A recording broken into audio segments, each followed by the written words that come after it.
ustedes van a hacer su mapa conceptual, yo solo les voy a dar conceptos, ¿sí? Porque, digamos, como orientarlos para que entiendan lo que van a leer. Pero antes vamos a hablar un poquito de historia. La epilepsia es un tema muy chévere y como cuando roten conmigo se van a dar cuenta que lo que más vemos es cefalea, epilepsia, ACV.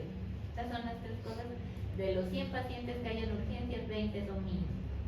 Y esos 20 son eso. Y alguna otra cosa, de pronto neuromuscular, Guillain-Barré, o alguna miastenia, alguna otra cosa así, pero son muy raros.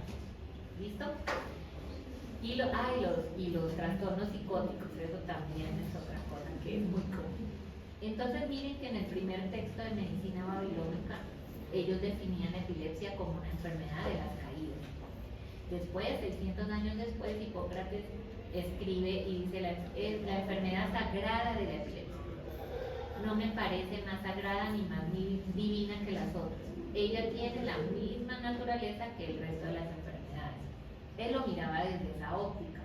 Pero ustedes ahora, digamos, aún en nuestro tiempo tiene un componente muy religioso. Entonces a veces dicen que lo está poseído por un demonio, entonces ellos se van donde el taita, donde el chamán para que les quite pues la brujería que les han hecho, pero en realidad es una enfermedad que tiene unas bases fisiopatológicas muy definidas, que hay muchas crisis, de verdad que hay crisis que parece el exorcista, ¿sí? Por ejemplo, las del lóbulo orbitario frontal son unas crisis que no son atípicas, tónico-clónicas, generalizadas, son unas crisis que hacen unas caras horribles y hacen unos movimientos y no... Es de verdad que pues yo entiendo que a veces piense que tenga algo divino, pero depende de la localización, de la descarga o del origen de la epilepsia, pues va a ser la manifestación clínica. Cuando a veces uno le dice a una mamá, mire, su hijo tiene diabetes, y ustedes saben que la diabetes es una enfermedad terrible, silenciosa, hace mucho daño, pero la mamá no se pone tan preocupada. Pero si usted le dice tiene epilepsia, cuando pasen en pediatría se van a dar cuenta, es el fin del mundo, porque tiene ese componente. La gente dice, si tiene epilepsia, pues ya lo asocia con retraso mental. Y tengo pacientes médicos, abogados, epilépticos, que son líderes y tienen su vida normal. O sea, hay diferentes grados, digamos, de gravedad de la epilepsia. Pero hay que empezar a romper el estigma. Entonces, John Jackson es un neurólogo inglés y es uno de los neurólogos, digamos, que más ha impactado el tema de la epilepsia. La esposa de él sufría de epilepsia. Él tuvo un trauma y después del trauma quedó con crisis y él empezó a estudiar a su esposa. Él fue el que habló de la marcha jacksoniana en las crisis, describió los amartomas en el lóbulo temporal. Su mejor amigo tenía crisis del lóbulo temporal, crisis de desconexión, y él la biopsia pues dieron su cerebro y encontraron los amartomas y empezaron pues a hacer muchas descripciones. La neurología de esa época era muy chévere porque ellos, pura biopsia, o sea, todo lo que sabemos de neurología ahora es gracias a que esa gente en ese tiempo no tenía que la ética, que entonces pedía permiso para una autopsia. Bueno, no, ellos cogían y a todo el mundo lo iban a estudiar. Entonces, él fue uno de los que empezó a definir la epilepsia. Imagínense, en esa época él ya decía que la epilepsia podía ser ocasionada por descargas súbitas, excesivas, rápidas y locales de la sustancia gris. Entonces, y él ya dijo, eso está en la sustancia gris. O sea, ya sabía que estaba en el cuerpo de la neurona la descarga. Entonces es muy brillante, ¿no? Este señor, Hans Berger, es un neurólogo alemán que fue el que inventó todo el tema de la electroencefalografía. Él fue el padre, el creador de esto, y de allí pues se han ido desarrollando equipos más sofisticados para la toma de estos exámenes que nos ayudan pero no hacen diagnóstico. O sea, nos ayudan a un diagnóstico, nos ayudan a saber de dónde sale la crisis, pero si yo tengo un electroencefalograma normal, pero una crisis típica de epilepsia, ese paciente tiene epilepsia, ¿sí? Porque el diagnóstico de epilepsia es clínico, siempre es clínico. El electroencefalograma y la resonancia nos apoyan el diagnóstico. ¿Listo? Y este señor también muy pues brillante, él pues es más contemporáneo, digámoslo así, y él hizo un gran aporte a la cirugía de epilepsia, y él es el autor de estos homúnculos, ¿sí? El homúnculo motor y el homúnculo sensor. Entonces vamos a ver unos conceptos de epilepsia. ¿Qué es una convulsión? ¿No? Porque todos decimos, llegó a urgencia, está convulsionando. ¿Qué es convulsionar? Yo siempre les digo, uno tiene que aprender a preguntarle al paciente qué hizo, qué estaba haciendo antes, durante y después, para poder tener una imagen clara de cómo fue la crisis, porque hay mucha crisis psicógena. Nuestra sociedad tiene mucha enfermedad mental. Entonces a veces intuban a pacientes que están haciendo crisis psicógenas cuando no son crisis. Si ustedes no ven, no van a aprender. Tienen que mirar crisis. Ahora ustedes tienen la ventaja que YouTube los ayuda mucho. Entonces miren, las convulsiones se definen por episodios de excesiva y anormales contracciones musculares, usualmente bilaterales, que pueden ser sostenidas o interrumpidas. Eso no quiere decir epilepsia, ¿sí? Yo puedo tener una convulsión porque me intoxiqué con alcohol, y eso no quiere decir que sea epilepsia. Estaba recibiendo notas. Tranquilo, Gracias.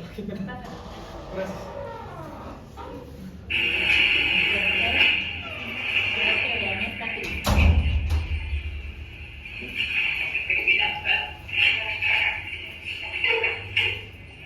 Esa es una mioclonía, empezó con una mioclonía.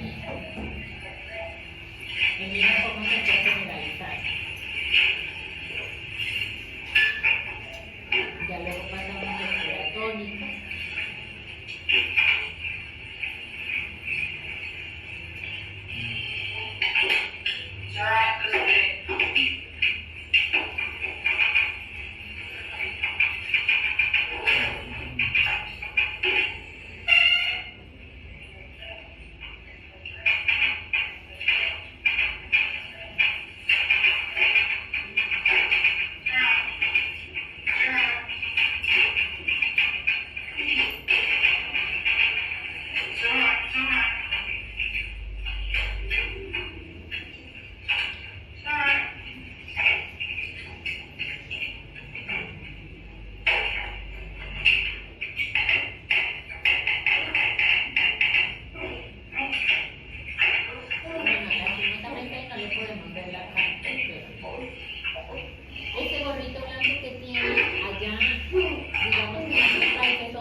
Entonces, cuando ya decimos que es una crisis epiléptica, entonces, recordemos que la crisis epiléptica es la expresión clínica.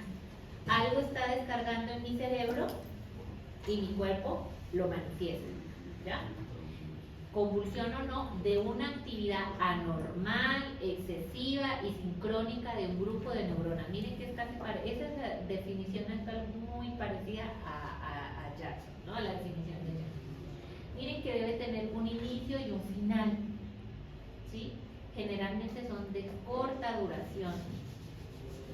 Duran de 1 a 2 minutos las crisis tónico-clónicas generalizadas. Cuando a mí me dicen duró 30 minutos, yo ya me quedo pensando. Por eso yo les digo, hagan videos para poder ver bien las crisis. A veces lo que queda el paciente es en un posictal. Y en el posictal el paciente a veces se queda dormido, le duele la cabeza, está confuso o le duele el cuerpo. Entonces uno siempre tiene que interrogar antes, ¿qué estaba haciendo usted? Estaba mucho tiempo de pie, estaba dentro de un montón de gente, estaba haciendo la fila del concierto bajo el sol, no había almorzado. porque usted tiene que empezar a ver, esto es una crisis epiléptica, ese es nuestro gran interrogante, o es un síncope, que puede ser un síncope vasovagal cardiogénico, ¿sí? Entonces, y lo que les decía, las manifestaciones clínicas corresponden a la activación de una zona cortical determinada. Antes de la crisis, durante la crisis, cómo tiene los ojos, para dónde manda la cabeza, si hace la postura tónica igual, o a veces hay unas posturas en 4, o en esgrimista se llama. Cuánto dura y cómo es el posictal de la crisis. Eso es supremamente importante. Hay pacientes que saben que les va a dar. Sienten algo y dicen, yo me voy a sentar y ¡pum! Ahí les empieza a dar la crisis. ¿Sí? Eso es bien importante tenerlo claro porque ustedes muchas veces sus pacientes no van a poder ir a un hospital que lo vea un neurólogo y ustedes pueden iniciar un tratamiento, lo pueden iniciar en el nivel en el que están. Dime. Doc, ¿cuál es la importancia, por ejemplo, de saber hacia dónde están dirigiéndose los ojos? Los ojos, ¿por qué? Porque miren, ahí ustedes allí el otro diagnóstico diferencial son las crisis psicógenas. Entonces cuando ustedes están en el rural se van a acordar de mí. Entonces hay un festival, se tomaron unos tragos cuando llegó una chica y dice, es que está convulsionando después de que acabó de pelear con el novio. Entonces empiezan a hacer unos movimientos pélvicos, los ojos los cierran, los apretan. Ya cuando un paciente me dice que los ojos los cerró y los tiene con mucha presión, yo ya no pienso que eso sea una crisis. ¿Sí? No quiere decir que todas las crisis van a tener los ojos abiertos y conversión ocular. ¿Ya? Lo que pasa es que, digamos, es un foco y este foco que descarga se va por toda la corteza cerebral. Entonces llega al área 8 y esa área 8 es la que maneja los movimientos oculares y eso hace que haya la aversión. Sí, depende de cada área por la que vaya el impulso de la crisis, vamos a tener las manifestaciones neurológicas. ¿Sí? Por ejemplo, hay otra crisis típica del lóbulo temporal que los pacientes hacen crisis discognitivas. ¿Qué es una crisis discognitiva? Es que el paciente tú lo ves bien, de pronto es ligeramente torpe en algunas actividades, te responde pronto como raro, pero el paciente lo ves caminando, a veces se suben en buses, se van. Adicionalmente ellos a veces hacen chupeteos, empiezan como que si estuvieran saboreando algo, empiezan como a quererse sacar la ropa, empiezan a hacer estos movimientos y luego se generalizan. Entonces yo ya cuando miro este tipo de crisis, yo ya digo, ay, esto puede ser del lóbulo temporal, porque clínicamente uno va viendo dónde se origina la crisis. Hay otros que cuando empiezan en el lóbulo occipital, lo primero que empiezan a ver bolas de colores. Bolas de colores, y cuando ¡pum!, les dio la tónico-clónica generalizada o solo se quedan con las bolitas de colores, porque se detiene esa propagación.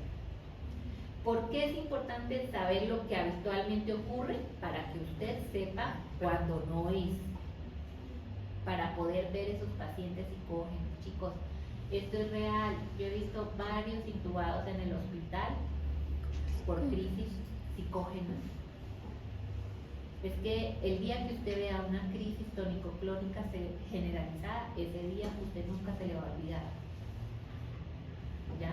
Hay otros que dicen que esto es psicógeno y a veces son crisis, por eso es importante verlo. Entonces son tips que yo les doy porque preguntar. Ojos abiertos, los movimientos son unos movimientos que digamos, ustedes se han dado cuenta que en neurología se me lesiona esto, un área motora derecha, mi focalidad va a ser izquierda. ¿Sí? O sea, es una topografía, es algo muy bonito porque donde se me lesiona yo voy a tener la manifestación. Por ejemplo, en abdomen, cuando llega un paciente con dolor abdominal es muy confuso. Muy confuso porque uno no sabe dónde es que está la lesión o dónde es que está lo que está causando. Entonces, en neurología, esos tips que te estoy dando de que los ojos, si los cierra, un psicógeno se puede hacer chichi, se puede hacer popó en la crisis, ¿sí? Pero los movimientos pélvicos nunca van a ser una crisis. ¿Sí? Y hay mucha gente diagnosticada de epilepsia tomando medicamentos que tienen muchos efectos adversos que no tienen epilepsia. Hay otra gente que tiene búsqueda secundaria. La familia tiene toda la atención de la familia. Ahora, los epilépticos pueden tener crisis no epilépticas o crisis psicógenas también, porque la epilepsia es un trastorno neuropsiquiátrico. Antes lo trataba el psiquiatra. ¿Listo? Bueno, entonces, estas son otras definiciones importantes, por ejemplo, para que entendamos la nueva definición de epilepsia. Crisis provocada. ¿Cuáles son las crisis provocadas? Las crisis provocadas son crisis convulsivas que pueden ser provocadas por abstinencia del alcohol, barbitúricos, benzodiazepinas, o una hiponatremia me puede dar una crisis tónico-clónica generalizada y eso no ser epilepsia. ¿Ya? Medicamentos, abuso de drogas, eso es importante que lo tengamos en cuenta. No toda crisis tónico-clónica generalizada es igual a epilepsia. Cuando hablamos de una crisis sintomática aguda, cuando esta crisis tónico-clónica generalizada se da en el contexto de una enfermedad, en esa semana de la enfermedad. Si yo tengo una encefalitis, una meningitis y convulsiono en esos 7 días o esa primera semana de la enfermedad, pues uno dice es una crisis sintomática aguda. Pero si este paciente sale y sigue convulsionando, es una epilepsia. ¿Por qué? Porque después de una meningoencefalitis yo quedé con una crisis que ya se produce por un daño en el cerebro. Ya hay una cicatriz en mi cerebro que hace que yo convulsione. ¿Listo? Entonces allí venimos con estos conceptos más claros cuando hablamos que es epilepsia. Hay una definición que nos dice que es un trastorno del encéfalo, del cerebro, que me predispone a generar crisis epilépticas. ¿Cómo eran las crisis epilépticas? La expresión clínica. A ver, uno solo. Episodios de crisis, episodios convulsivos mayores a... No.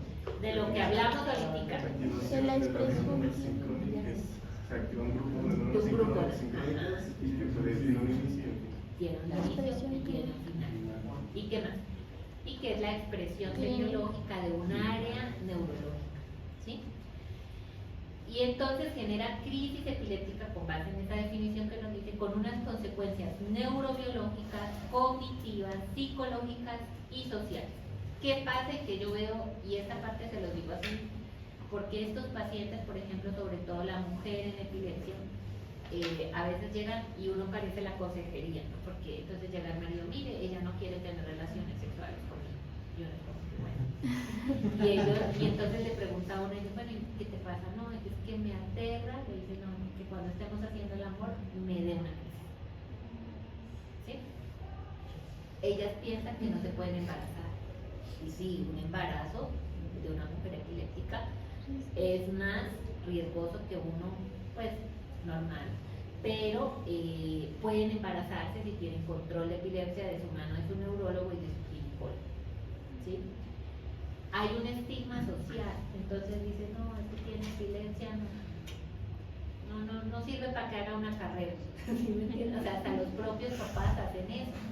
Entonces, digamos que hay un estigma muy grande en el tema de la epilepsia.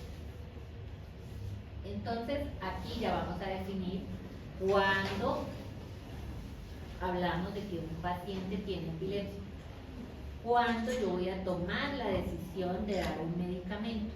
Como les digo, ustedes lo pueden hacer. Lo pueden hacer cuando estén en un consultorio en primer nivel y ese paciente no pueda, y allá ustedes tengan claro de que ese paciente tiene una epilepsia. Obvio, luego lo tienen que remitir, pero ustedes no pueden esperar a que el pobre siga convulsionando, se golpee, se le mueran las neuronas y cada vez vaya teniendo más deterioro cognitivo. Entonces, debemos tener al menos 2 crisis no provocadas o reflejas separadas de 24 horas. ¿Listo? A veces, si yo tengo una crisis a los 15 años y a los 40 le vuelve a dar una crisis, ¿ustedes creen que tiene epilepsia? Sí. Porque dice que está separada de 24 horas. ¿Ya? Está separada de 24 horas. Ahora, ¿por qué pasa esto? Hay epilepsias que son muy activas en la juventud Bien seguro. tienen periodos de remisión y llegan a los 40 y les vuelve a dar crisis. ¿Sí? Porque hay unas crisis que son genéticas, tienen una naturaleza, una evolución diferente. Es que esto es algo muy extenso, o sea, yo les traigo las cosas básicas para ustedes, pero quien quiera ser neurólogo y epileptólogo, eso va a tener para leer. ¿Cuál es otra definición? Una sola crisis que no sea provocada y con una probabilidad de recurrencia de crisis de al menos del 60% en los próximos 10 años. ¿Sí?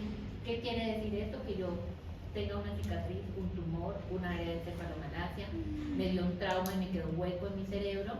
Eso ya imagenológicamente yo ya tengo una predisposición. Entonces yo a este paciente que convulsiona la primera vez no espero a que tenga la segunda, yo le inicio tratamiento. A veces tienen la primera crisis y uno les hace el electroencefalograma y tienen mucha actividad, tienen muchas descargas intelectuales, yo le inicio el tratamiento. ¿Sí? Preguntas de allí. Ya les voy a decir ahora. Ajá. Y esa recurrencia solo la compruebo con una imagen, Imagen, electroencefalograma. Antecedentes del paciente que más puede ser. A ver, yo puedo tener un trauma craneoencefálico y no tener una área lesional, ¿sí? Pero yo también no puedo tener ningún antecedente de trauma, no puedo tener ningún tumor ni nada de eso, pero tengo una malformación del desarrollo cortical, veo una ectopia o veo cualquier otra cosa que solo la voy a ver si yo hago una imagen. Por eso a todo paciente con epilepsia debe tener una resonancia, que ojalá sea con protocolo de ACV para poder ver bien los hipocampos, y un electroencefalograma. La presencia de quistes de nacimiento también puede llevar. También. Porque el quiste quiere decir que que esa parte de mis neuronas donde está ese quiste se murieron. Y ese quiste es una bolsita de agua. A veces se rompen y aumentan, hay hipertensiones endocranianas, pero sí puede ser causa. Eso ya me habla de que hay algo estructural ahí. Pero hay que hacer resonancia porque a veces uno encuentra más cosas. Pero hay personas que tienen quistes y nunca convulsionan. ¿Ya? Y, ajá. Qué pena. Es que yo tengo entendido, y pues una vez se socializó una vez un bebé, ahí de hecho en el hospital. Digamos, en el caso de un bebé está en un cierto patrón de desarrollo, a veces no desarrollan bien la regulación del termostato. Entonces, si es un pequeñito, no se le cuida una fiebre en un bebé, él ya puede desde una convulsión seguir en adelante con todas las... Sí. Seguir. Hay una enfermedad que se llama Dravet, por eso el diagnóstico de un síndrome epiléptico, ¿no? Entonces, por ejemplo, Dravet, o sea, hay niños que tienen convulsiones, tienen fiebre de 40 y no convulsionan. ¿Por qué? Pues creo porque ya se regulan ya. Por eso. Entonces, porque ese cerebro no está predispuesto a convulsionar. Pero hay cerebros que sí, que usted tiene 38,5 y convulsiona. Cuando son niños, uno piensa que las fiebres asociadas a convulsiones uno piensa en Dravet. Por eso les digo, de acuerdo a la maduración cerebral, van a haber unos tipos de epilepsias típicas. Entonces, cuando son chiquitos empieza West, son unos patrones y unos tipos de crisis de acuerdo al desarrollo del cerebro. Cuando pasen por pediatría y neonatología van a ver una cantidad de esos chiquitines. Muchos de ellos convulsionan por hipoxias en el parto, en el embarazo, encefalopatías hipoxisquémicas y pues las parálisis cerebrales. Pero muchos otros tienen fiebres, como dice, convulsionan una vez. ¿Y eso qué sería? Si yo convulsiono alrededor de algo, No secundaria. ajá, no es epilepsia, es una crisis que ocurre alrededor de algo. Pero si yo después de eso resulta que esa fiebre me dio porque me diagnosticaron meningitis, convulsioné mientras me trataron, no sé qué, y nunca más vuelvo a convulsionar, yo no digo que ese paciente es epiléptico. Pero si ese paciente vuelve y hace 2 convulsiones más allá, ya decimos. Sí. Ajá, genera un riesgo, pero no nos dice. Por eso ustedes miren que tenemos que hacer la diferencia de una convulsión o de una sola crisis en el contexto de otras cosas. Eso no se les puede olvidar, esto es como lo más nuevo de definición de epilepsia. Y es algo muy práctico para aplicarlo en nuestra consulta. Entonces, cuando hablamos de riesgo incrementado de recurrencia, cuando tienen pacientes lesiones cerebrales previas, cuando hay anormalidades epileptiformes, cuando hay una lesión epileptogénica, como son las malformaciones del desarrollo cortical, y cuando los pacientes tienen crisis nocturnas. ¿La epilepsia se cura? No, no se cura. Entonces hay un concepto que se habla de epilepsia resuelta. ¿Cuándo decimos que un paciente tiene una epilepsia resuelta? Cuando, bueno, ya pasa la edad del paciente del síndrome y solito se resuelve. Miren, hay un síndrome, hay una epilepsia rolándica y solamente en los electros uno mira unas descargas frontales y el debut de ellos son vómitos, las crisis, ellos vomitan. Y pasa la edad y ya. Entonces, en esos pacientes uno decimos que ya su epilepsia está resuelta. Y cuando el paciente está libre de crisis por 10 años, 5 sin medicamentos, 5 años de esos sin medicamentos, y 5 años sin medicamentos, sin crisis, o sea, 10 años, tú dices, está resuelta, y uno le dice, ya no hay que tomar medicamento, vamos a seguir ya tu vida normal, pero si tú llegas a tener otra crisis, pues tenemos que retomar el medicamento. ¿Listo? Pero si yo tengo un paciente que tiene algo estructural, yo no se lo recupero, porque ese paciente tiene el foco epileptogénico allá. ¿Listo? Entonces, digamos que ha habido un cambio en los conceptos desde el 2016 hacia acá. Y entonces, digamos que han hecho este algoritmo porque miren que la etiología de la epilepsia puede ser genética, estructural, metabólica, inmune, infecciosa y desconocida. Yo tengo paciente lúpico, con nada en la resonancia y convulsión. Entonces, ¿qué se ha descrito? Que el lupus produce epilepsia. Entonces, eso es muy importante. Entonces, es muy chévere porque miren cómo ellos clasifican las crisis, que son focales, generalizadas, podemos tener de las dos, o son crisis desconocidas. Y también hay unos síndromes y unas comorbilidades, y entonces ya uno habla de una epilepsia, ya sea un diagnóstico. En el 2017 se clasificaron así, miren todo el tipo de crisis que hay. Que autonómicas, que atónicas, que clónicas, que mioclónicas. Ustedes con tal de que sepan identificar una tónico-clónica generalizada, bien. Y si a alguno le interesa, dentro de la bibliografía que pueden buscar en la página de la ILAE, que digamos, es una liga de epilepsia, van a encontrar mucho material y pueden sacar muchas cosas de estatus epiléptico de allí. Ay, bueno, ahora miramos los videos. Entonces, este es el trabajo que van a hacer. Yo les traje aquí algo cortito.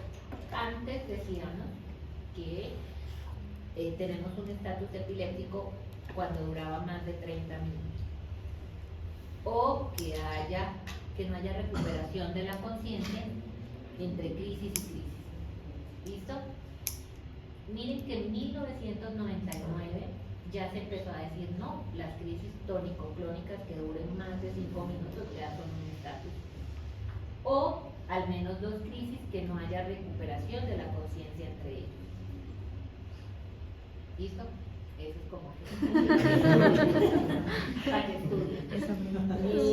A este correo me mandan el trabajo, ¿listo? Lo escanean, bueno, no sé, como les quede mejor. Ahora me van a pasar la lista